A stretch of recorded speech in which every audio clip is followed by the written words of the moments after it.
Hello, welcome back everybody. Let's just go ahead and dig into some vinyl here. We have an early album from Elton John. This is called Empty Sky. Beautiful recording. It contains the songs Valhalla and Hymn 2000.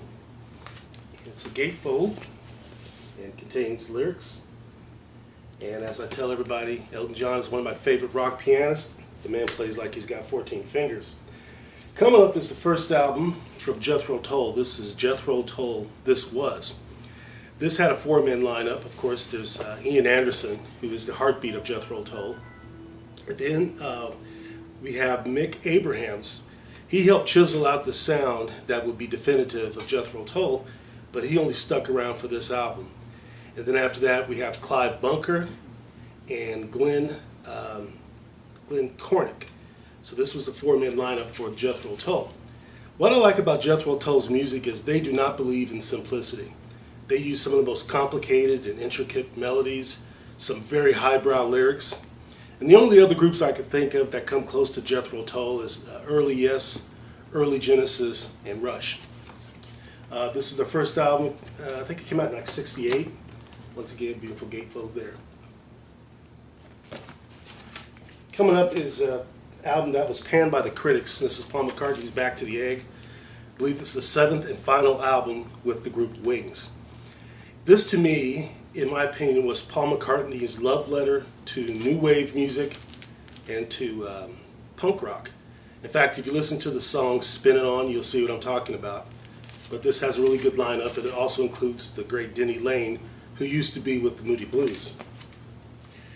Coming up is the third in two record set compilations by the Beach Boys. We remember Endless Summer very well, and then there was The Spirit of America. This one here is Sunshine Dream, and it contains the greatest hits, some really good songs. One of my favorite songs in this album is a song called Darlin', and it clocks in at a whopping 2 minutes and 11 seconds.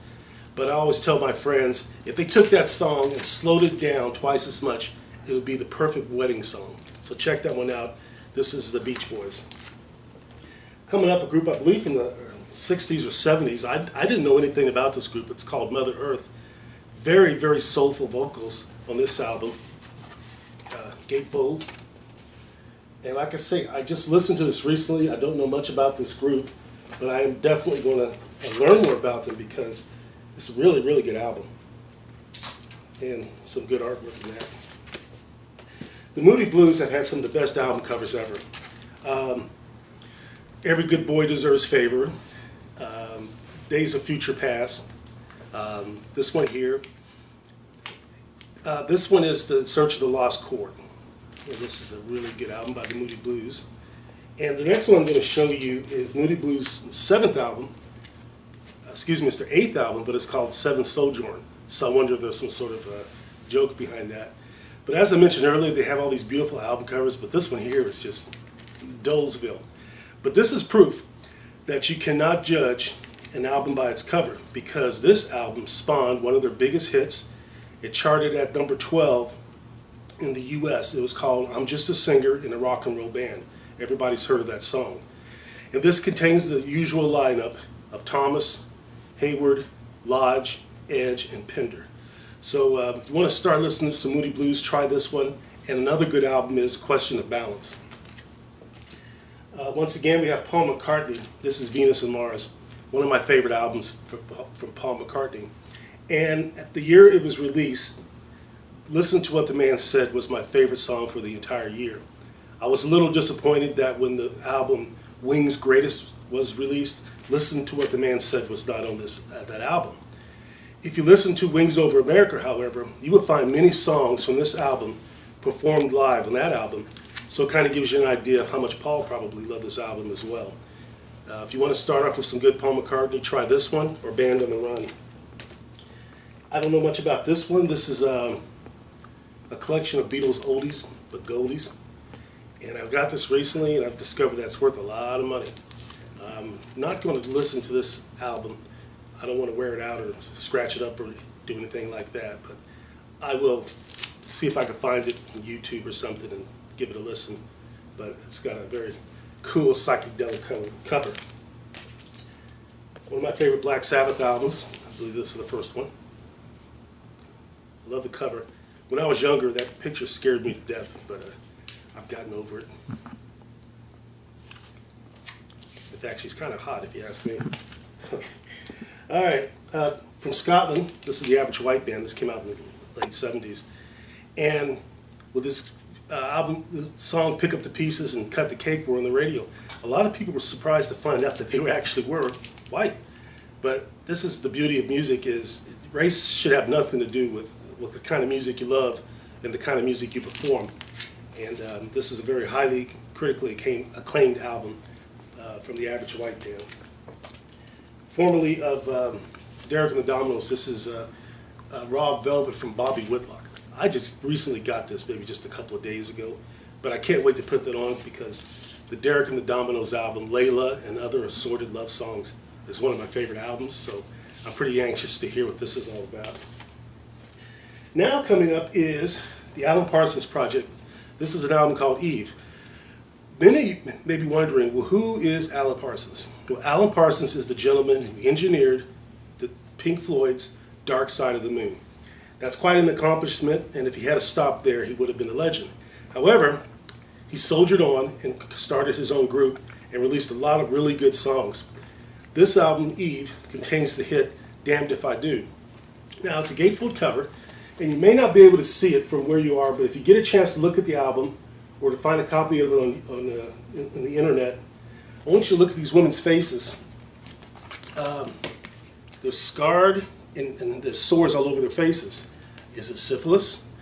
Is this cover a metaphor for the suffering that women endure?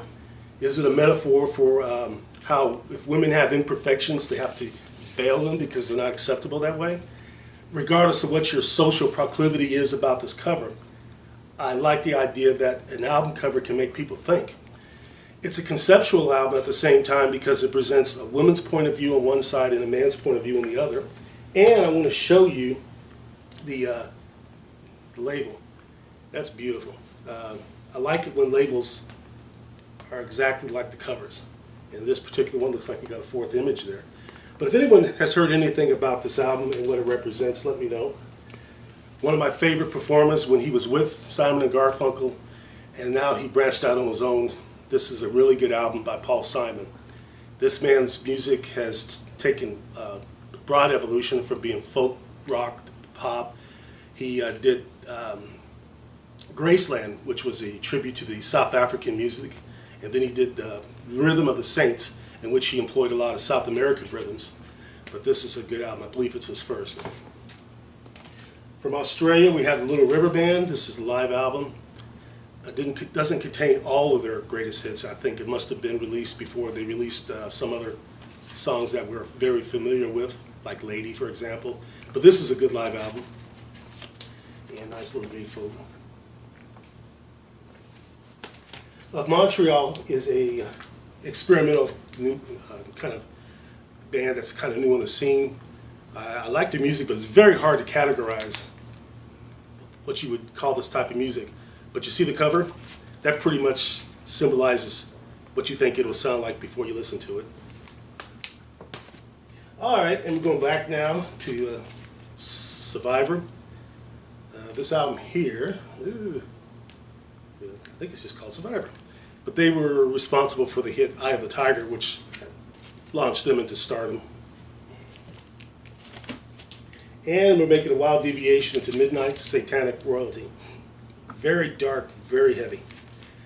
A friend of mine suggested I would like this, and he was right. It's just a great album. And it kind of rekindled my interest in black metal, death metal. Don't know much about this album here, but Saga is a great band from Canada, I believe. And this was called Heads or Tails.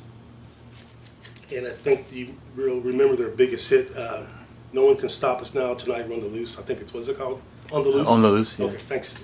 Adam Behu behind the camera, thanks for your help. The Pentangle is a British Isles folk rock group.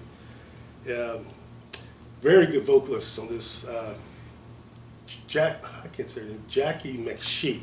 I get confused with somebody else. Bert Jansch is one of my favorite folk guitarists of all time. If you get a chance to have a live album in which he performs a song called A Woman Like You, and it's done in drop D tuning, and it's probably one of the most beautiful, haunting songs I've ever heard. And Bird himself describes it as a combination of a love song and a witchcraft song. If you listen to the song, you know what he's talking about. I believe this is Song for America by another one of my favorite groups. This is Kansas. You'll see a lot of Kansas when I do my presentations because I like these guys. And really good musicianship. If you like Rush, you should like Kansas. A very proggy group. And here we have Bram Tchaikovsky, Strange Man, Change Man. I always mix that around and say Change Man, Strange Man, but formerly of the Motors. This is Bram Tchaikovsky. I don't know how many albums they put out, but I have 3 of them. I think you've already seen one. Boz Scaggs' Middleman. This is a good album. This contains JoJo, I believe, which was a hit for him. Breakdown Dead Ahead. I'm sorry, not JoJo. It was Breakdown Dead Ahead. JoJo comes later. Interesting thing about this album cover is the original cover, the young lady here was showing a little too much anatomy from what I hear, so they had to airbrush it. It would be interesting to see what the original album looked like, but it doesn't matter because it's good listening. My favorite Van Halen album, easily. This is Fair Warning.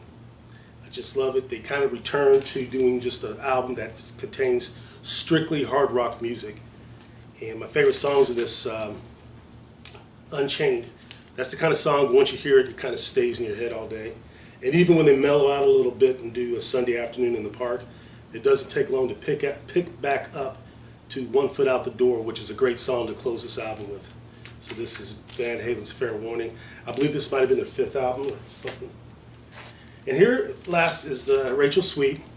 Discovered this young lady years back, 1978. She's one of the Stiff Records artists that I mentioned earlier. Very good singer.